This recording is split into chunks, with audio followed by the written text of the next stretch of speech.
Olá pessoal, neste vídeo vamos resolver questões sobre ponto de inflexão, concavidade para cima, concavidade para baixo e regra de L'Hopital. Bom, a primeira questão tem 4 itens.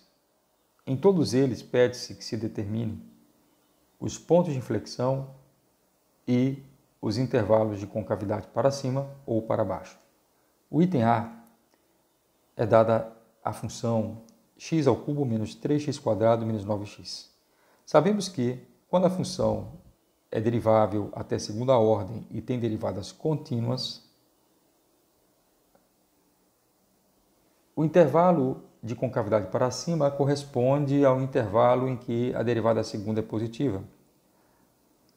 O intervalo onde a concavidade é para baixo corresponde ao intervalo onde a função derivada segunda é negativa. Portanto, tudo que temos que fazer é derivar duas vezes a função e analisar para quais valores de x o sinal da derivada segunda é positiva e para quais valores de x o sinal da derivada segunda é negativa. Além disso, precisa-se também determinar os valores de x para os quais a derivada segunda se anula. Bom, nesse caso do item A, vemos o seguinte. A derivada segunda, quando você deriva duas vezes a função, encontramos a função 6x menos 6, que claramente se anula quando x é 1. Quando x vale 1, essa função é 0. A derivada segunda se anula quando x é 1. Para valores de x maiores do que 1, essa derivada segunda é positiva. E para valores de x menores do que 1, essa derivada segunda é negativa. Portanto, a função derivada segunda tem sinal positivo à direita de 1, sinal negativo à esquerda de 1. À esquerda de 1, a função f, o gráfico dela tem concavidade para baixo, porque a derivada segunda é negativa. E à direita de 1, a função f tem gráfico com concavidade para cima, porque a derivada segunda é positiva. Em x igual a 1, ocorre uma mudança de concavidade. E este ponto é um ponto de inflexão. Por quê? Porque ocorre a mudança de concavidade e a função f ela está definida para x igual a 1 e, além de tudo, ela é contínua em x igual a 1. Então, temos concavidade para baixo no intervalo menos infinito 1, concavidade para cima no intervalo 1 mais infinito e ponto de inflexão x igual a 1. No item B, é dada a função 2x ao cubo menos x ao quadrado menos 4x mais 1. A derivada primeira dessa função é 6x² menos 2x menos 4. E a derivada segunda é 12x menos 2. Devemos analisar a variação do sinal da derivada segunda. Primeiro determinamos os valores de x que anulam a derivada segunda. E a derivada segunda para esta função f de x vai ser igual a 0 apenas quando x for igual a 1/6. Então, para x igual a 1/6, a derivada segunda, f duas linhas, é 0. E como a derivada segunda é uma função linear, uma função afim, cujo gráfico é uma reta, e como ela determina uma função crescente, para x maior do que 1/6, a derivada segunda vai ser positiva, e para x menor do que 1/6, a derivada segunda será negativa.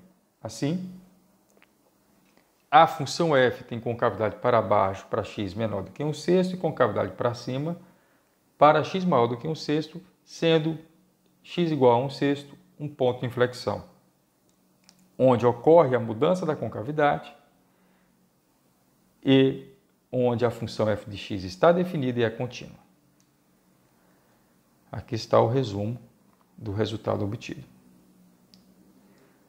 O item C, a função dada é x vezes exponencial de menos 2x. Deriva-se uma vez, usando a regra do produto. Derivada de x vezes exponencial de menos 2x, deriva a primeira função, que é x, o resultado vai ser exponencial de menos 2x, mais a derivada da segunda função, vezes a função x. Então, x vezes a derivada de exponencial de menos 2x, utiliza, para seu cálculo, a regra da cadeia. Eu derivo a função de dentro, o argumento da função exponencial, ou seja, derivamos a função menos 2x, o resultado é constante igual a menos 2. Deriva a função exponencial e resulta na função exponencial avaliada no argumento da função exponencial, que é exatamente menos 2x. Portanto, a derivada primeira, quando eu fatoro o termo exponencial de menos 2x, pode ser colocado nessa forma. 1 menos 2x vezes exponencial de menos 2x. Deriva duas vezes, usando novamente a regra do produto. Derivo 1 menos 2x, o resultado é menos 2, vezes a exponencial, mais a função 1 menos 2x vezes a derivada exponencial de menos 2x, que já calculamos anteriormente. É menos 2 vezes exponencial de menos 2x. Novamente, fatorando o termo em comum, que é exponencial de menos 2x, encontramos, abre parênteses, menos 2 vezes 1 vai ser menos 2, e menos 2 vezes menos 2x vai ser mais 4x. Então, menos 2 com menos 2 dá menos 4, menos 4 mais 4x, 4 eu coloco em evidência, 4 vezes x menos 1, exponencial de menos 2x. Então, esta é a expressão da derivada segunda. Como a exponencial de menos 2x é uma função positiva para todo o valor de x, o sinal da função f duas linhas é definido pelo sinal do termo x menos 1, correto? Então, a função x menos 1 é que vai determinar o sinal da derivada segunda.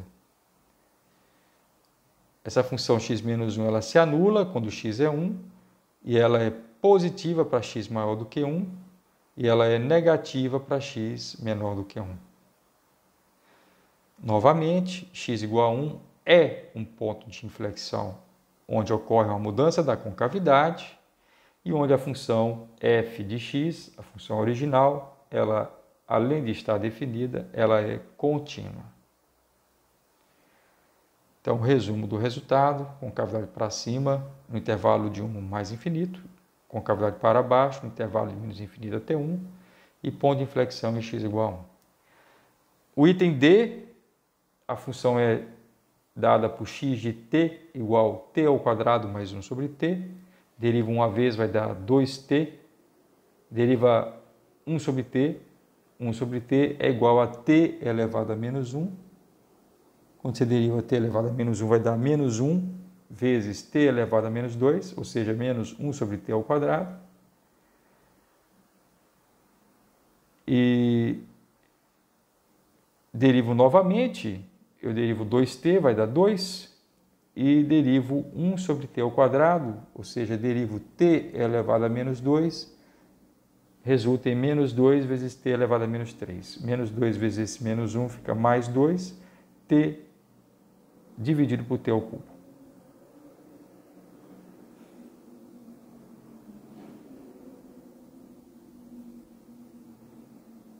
Então, vamos lá.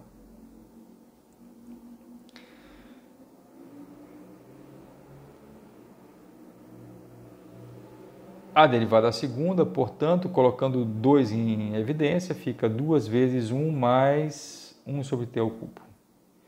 Essa derivada segunda ela se anula exatamente quando t igual a menos 1. Porque t ao cubo igual a menos 1 significa, implica que t é igual a menos 1. Beleza. Então, eu tenho que a função x de t,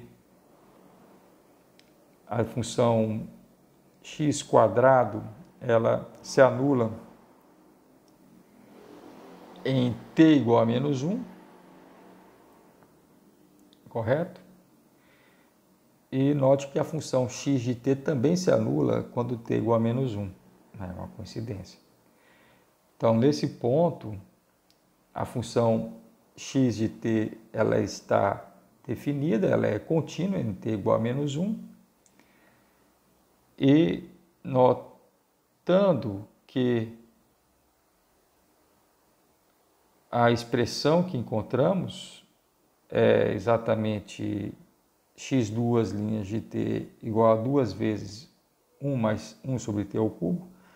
Esta expressão apresenta o fator aqui 1 sobre t ao cubo. E 1 sobre t ao cubo, quando t tende a zero, vai para infinito. Se t tender a zero pela esquerda, vai para menos infinito. E quando t tende a zero pela direita, vai a mais infinito. Ou seja, t igual a zero é um ponto onde a função não está definida, nem a função x duas linhas e nem a função x de t. Então temos uma coisa interessante.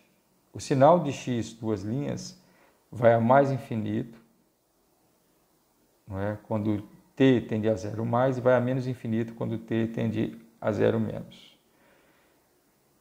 Como não ocorre nenhuma mudança de sinal para t maior do que zero e para t entre menos 1 e 0, concluímos que a derivada segunda ela é negativa para x maior do que zero e ela é positiva para x maior do que zero e ela é negativa entre menos 1 e 0.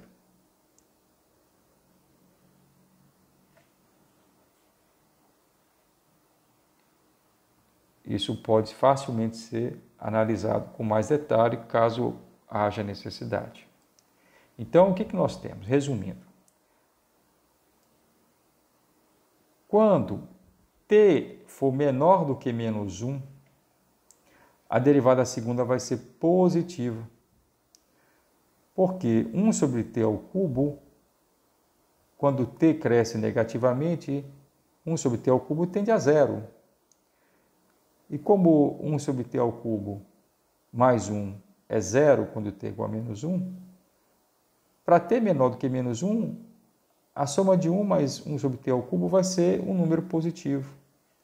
Então, a derivada segunda ela é positiva para t menor do que menos 1, ela é negativa para t entre menos 1 e 0, e ela é positiva novamente para t maior do que 0. Ok? Conclusão. Em t igual a menos 1, temos um ponto de inflexão, ou seja, um ponto onde ocorre a mudança de concavidade. E, além disso, em t igual a menos 1, nós temos que a função ela está definida, a função x de t, ela está definida e ela é contínua, porque um ponto de inflexão é necessário que a função esteja definida e seja contínua naquele ponto. Então, isso ocorre quando t é igual a menos 1. t igual a zero, perceba que ocorre uma mudança de concavidade, não é? A esquerda, de t igual a zero, concavidade é para baixo. A direita, concavidade é para cima. Mas, diferente de t igual a menos 1, a função x de t não está definida em t igual a zero. Muito menos ela é contínua. Portanto, t igual a zero não determina um ponto de inflexão. Então, resumindo, temos aqui concavidade para cima de menos infinito até menos 1 e de 0 até mais infinito. Concavidade para baixo entre menos 1 e 0. E ponto de inflexão em t igual a menos 1. Se você fizer um gráfico, nós obtemos essa figura aqui, ó. Observe que exatamente aqui onde cruza o eixo x, aqui, ó, essa altura, nós temos o ponto de inflexão. À esquerda desse ponto, a concavidade para cima, essa região, e à direita aqui, ó, concavidade para baixo. Então, entre esse ponto e o zero, a concavidade é para baixo, e entre de zero até mais infinito, a concavidade é para cima. Questão 2. Calcule o seguinte limite. L é o limite da diferença 1 sobre x menos 1 sobre seno de x quando x tende a zero. Olha, vamos analisar primeiro o limite de 1 sobre x quando x tende a zero mais. Esse limite vai ser mais infinito. E quando eu calculo o limite de 1 sobre x quando x tende a zero menos, vai ser menos infinito. O limite de 1 seno de x quando x tende a zero mais também é mais infinito. E quando x tende a zero menos, também é menos infinito. Portanto, essa diferença 1 sobre x menos 1 sobre seno de x, essa diferença, quando você tem o x tendendo a zero mais, você resulta em uma indeterminação do tipo mais infinito menos mais infinito. E quando você faz o limite de x tendendo a zero menos, temos a indeterminação menos infinito menos menos infinito. Para eliminar esta indeterminação, nós transformamos essa diferença em uma fração, em um quociente, para poder usar a regra de L'Hopital. Reduzindo ao mesmo denominador, eu tenho x seno de x no denominador, seno de x menos x no numerador.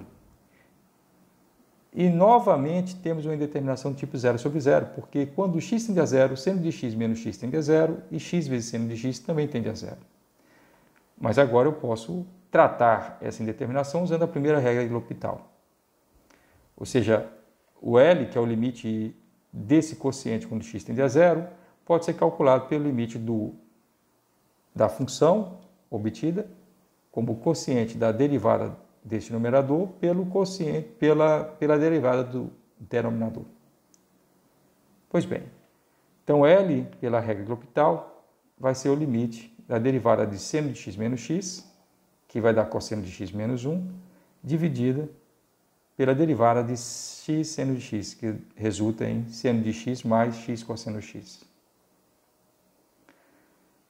Novamente, temos uma indeterminação do tipo 0 sobre 0, porque quando x tende a 0, cosseno de x tende a 1, 1 menos 1 é 0, e quando x tende a 0 no denominador, temos aqui, ó, esse termo aqui vai a 0, e seno de x tende a 0 quando x tende a 0. Portanto, temos novamente uma indeterminação do tipo 0 sobre 0.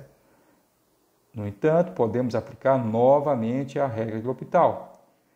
Ou seja, esse limite também pode ser calculado pelo limite do quociente entre a derivada deste denominador pela derivada deste denominador. Quando eu derivo cosseno de x menos 1, encontro menos seno de x. Quando eu derivo seno de x mais x cosseno de x, encontramos cosseno de x mais cosseno de x, ou seja, 2 vezes cosseno de x menos x seno de x. E agora sim, esse limite, o limite desse quociente, quando x tende a 0, no numerador, o seno de x vai a 0, e aqui o 2 vezes cosseno de x tende a 1, quando x tende a 0, então essa soma aqui vai tender a 2, e esse termo vai a 0 quando x tende a 0. Ou seja, eu tenho aqui um 0 sobre 2, que é 0. Ou seja, o L é igual a 0. Muito obrigado.